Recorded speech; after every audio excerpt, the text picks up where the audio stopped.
Welcome to Palace Insider, where royal glam meets real drama. A duchess showing up at Fashion Week is supposed to bring chaos, cameras, and cheers. But at the Balenciaga front row, the loudest sound wasn't applause. It was whispers. And those whispers carried something heavy, something awkward that you could almost feel in the air. Now let's have a look at Meghan Markle being weird and inauthentic. From the outside, it looked like Meghan Markle's perfect comeback moment. Flashes popping, lights bouncing off her sleek black heels, pure headline material. But inside, the vibe was ice cold. She's been mocked at Paris Fashion Week. Stylists spilled that when Meghan walked in. The room froze. No smiles, no cheek kisses, no warmth, just quiet stares. One even whispered it felt like people were watching, not welcoming. It didn't feel like an icon moment. It felt tense.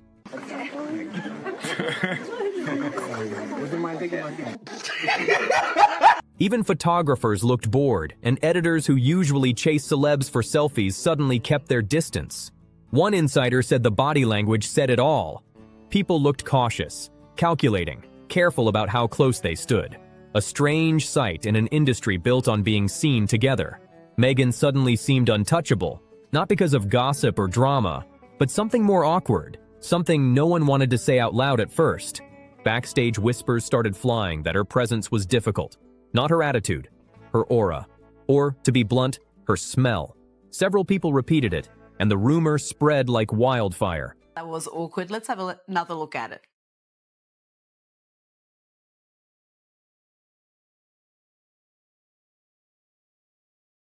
One insider claimed it was cheap perfume layered over stress, while another said the glam team looked exhausted, spraying everything possible to cover it. Someone even joked, "You can't fix that." True or not, the gossip exploded before the night was over. By then, nobody cared about the runway looks. They were all talking about Meghan in Paris. In fashion, hygiene talk is social exile territory, and that crowd can be ruthless. And just when it couldn't get worse, insiders said her outfit didn't help either. The pieces weren't custom couture but borrowed samples, with tags still on. In fashion, that's a quiet signal. She wasn't fully part of the elite circle. Top celebrities usually get designer pieces handed to them. Brands crave their sparkle and influence. But insiders whispered that Meghan's vibe didn't make the cut this time, meaning every outfit had to be returned after the show. One stylist even murmured, "Balenciaga didn't crown her, they just tolerated her." And that line spread like wildfire. Meghan kept her chin high, flashing smiles like she owned Paris, but insiders swore the city wasn't buying it. Behind the scenes, they said her royal glam act didn't match the reality. Instead of glowing like a fashion queen, she looked like a stand-in. And in that world, that's one of the harshest rejections. The difference was brutal. Meghan showed up for a rebirth moment, but Paris gave her a cold reality check. And just when the whispers started to fade, another rumor took over, darker and way more emotional. People said that after the show, instead of slipping quietly into the night, Meghan's car drove through the Alma Tunnel, the same place Princess Diana lost her life. At first, people brushed it off as coincidence. But in Paris, nothing is ever coincidence. I mean, yeah, the children were posed with teddy bears dressed in bondage-style gear. What? It was predatory. And Meghan Markle is accepting an award as Humanitarian of the Year on Thursday for protecting children online.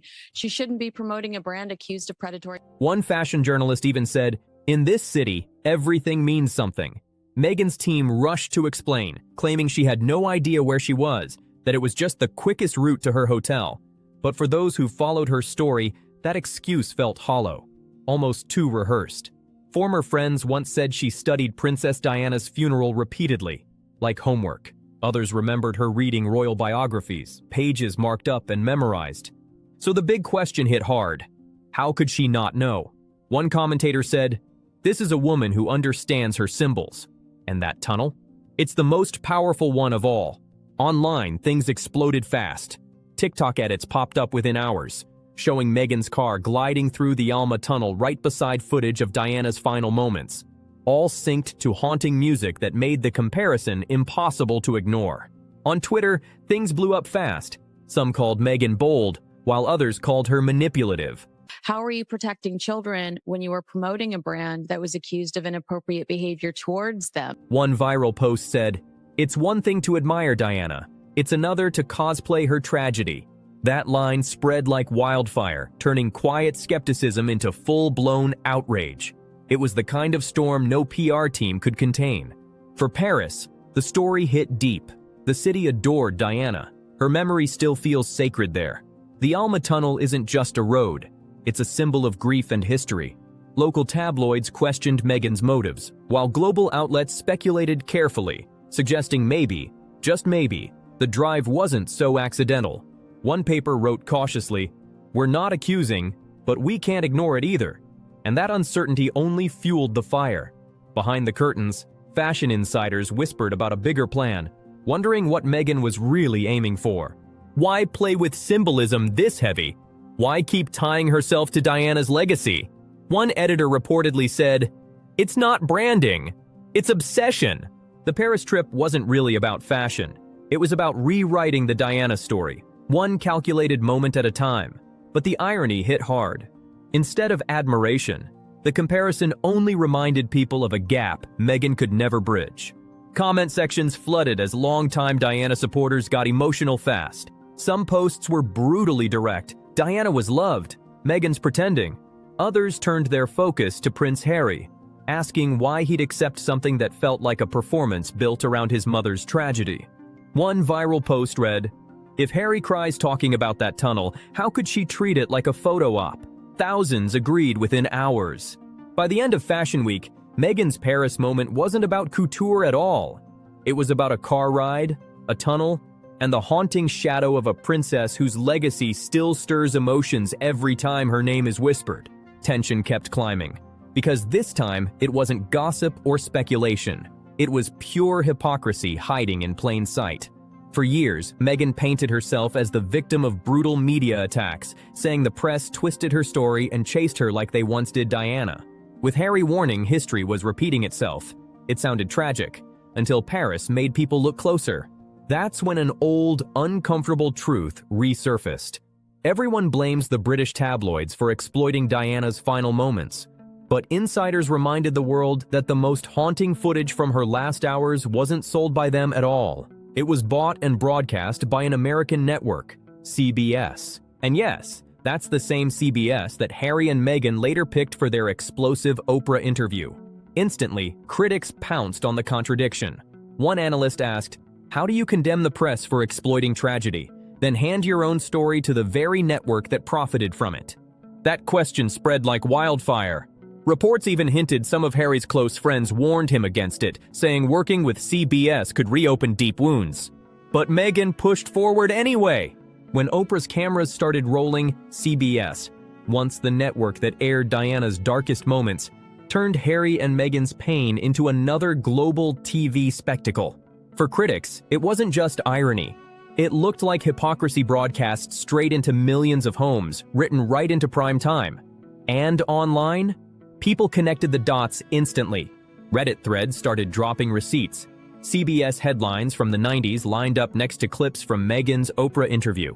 One viral comment said, "She blames tabloids for Diana's pain, but works with the company that aired her last breaths. How do you explain that?" That line exploded, pushing a new narrative that Meghan's victim story felt carefully crafted, not genuine. Industry insiders noticed the shift too. Look, it's not being received well, certainly not as well as maybe she would have hoped, with some people labeling it a Zoolander war. One Hollywood publicist told Variety, "Authenticity sells, hypocrisy kills." They claimed the CBS deal was the moment her credibility began to crumble. And when Paris whispers dragged Diana's name back into the spotlight, that trust took another hit. Suddenly, people weren't debating outfits or travel. They were questioning her integrity. To make things worse, more reports surfaced claiming her speeches and humanitarian projects were often ghostwritten, described as recycled ideas dressed up in new words. Staffers painted her as demanding but directionless, a leader without a clear vision, which only made the CBS controversy sting even harder. Once people started connecting the dots and added in all those Paris whispers, the pattern became impossible to ignore. Critics began describing Meghan as image-obsessed, focused on perception but careless with consistency. Paris didn't just reveal that tension, it amplified it for the world to see. Because in fashion, front row seats aren't just about fame. They're about credibility and cultural power. And insiders said the energy Meghan carried that week wasn't glamour. It was contradiction.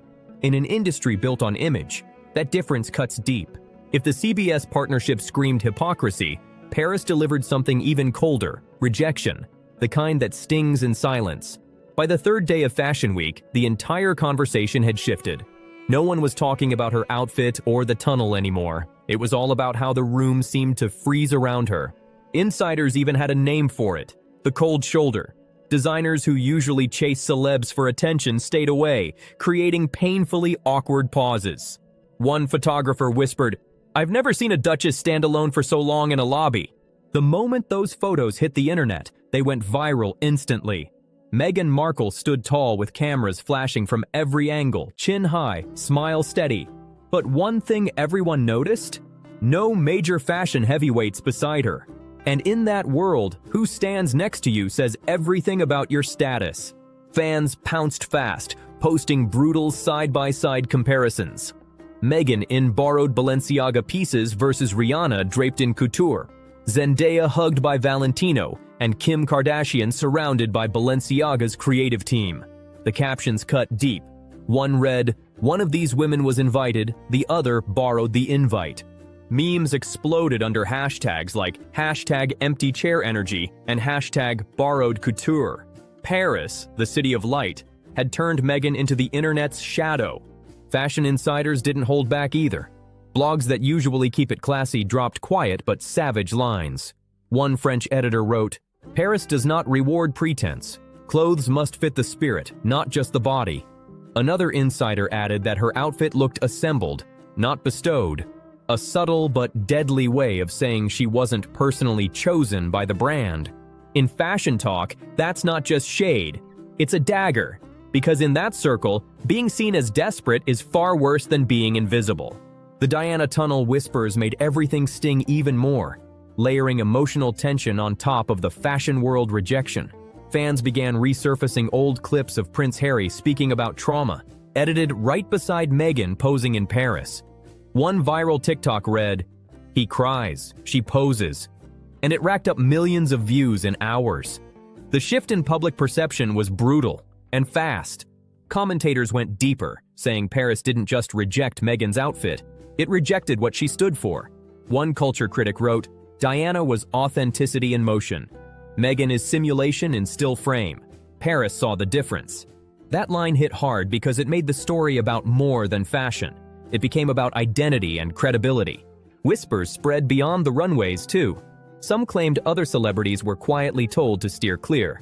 One stylist even overheard a PR manager whisper, "Being seen too close is a risk right now." And in a world powered by alliances, that kind of quiet distance is career poison. The irony online cut deep, because even supporters who once defended Meghan against the monarchy started wavering. One viral post summed it up. "Maybe the firm saw something we didn't." Tens of thousands liked it. Proof that sympathy was slipping fast, replaced by growing skepticism. That emotional shift marked a major turning point. Meghan wasn't just losing Paris, she was losing momentum. By the end of Fashion Week, the biggest moment wasn't on the runway. It was the realization that her once untouchable image was cracking right in front of everyone. And when Paris strips away glamour, the world notices. This city decides who matters in culture, and this time, it seemed to decide Meghan didn't. What followed felt even colder. After the lights faded and photographers packed up, she was left with something she never expected: silence. No cheers, no backlash, just quiet rejection. And in fashion, silence can be fatal. Reports claimed her team scrambled to lock in new brand meetings, but doors that once opened easily suddenly stayed shut. One insider told Page 6, "Nobody wants to be the one to take that risk, not after Paris." That single line summed up the whole vibe: cautious, distant, and icy. This wasn't just about one outfit or a drive through a tunnel.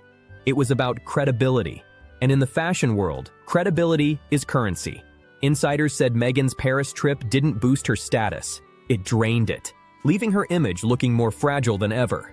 Fans caught the shift instantly. Comment sections that once overflowed with heart emojis turned cutting and sarcastic overnight. One viral post showed Meghan in borrowed couture with the caption, "Returned by Monday." And from there, the meme wave exploded. On TikTok, #ParisExposed trended for 3 straight days. Proof of how fast admiration can flip into ridicule when someone's image starts to crack. It was a brutal pivot. Attention was still there, but the energy had flipped completely. "She came for validation and left with humiliation," one fan wrote. And that single comment summed up the new mood spreading across every platform. Even in Hollywood circles, whispers started swirling. Commentators warned that if major fashion houses were backing away, studios might follow. One media analyst told The Wrap, "If you can't command loyalty in fashion, you risk looking like a liability in film and TV." That line hit hard because it hinted the fallout wasn't stopping in Paris. And the warning proved real. Reports surfaced that Spotify had cooled off, Netflix was scaling back expectations, and no big new global deals were on the horizon. Suddenly, Paris wasn't just a bad fashion moment. It looked like a red flag to the entire entertainment world. Culturally, Paris holds weight. It crowns icons but also exposes pretenders. Think Diana at the Ritz, Rihanna with Dior, Audrey Hepburn along the Seine.